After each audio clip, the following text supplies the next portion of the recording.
So today we are packing the OpsCore rail mount kit, other known as the OpsCore amp arms. These things are amazing. The quality that you get over the cheap ones that you can find online, going with the official OpsCore brand is by far the best way to go. So let's get this man wrapped up. Give him the Atomic Defense envelope. Some of them delicious Jolly Ranchers. My favorite one is actually the watermelon. Some people would call it watermelon, but you know, watermelon is okay, or watermelon. It's basically your choice. The only thing is, can you request the specific flavor that you want? I mean, if you put it in the notes, we're not going to ignore you, but we'll try to give you the ones that you want.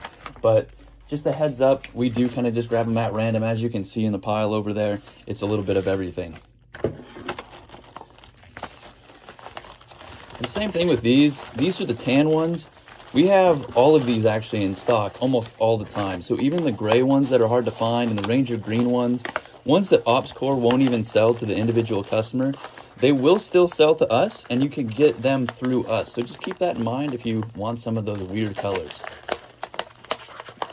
Get this tucked in there. This is why we're not doing these envelopes anymore.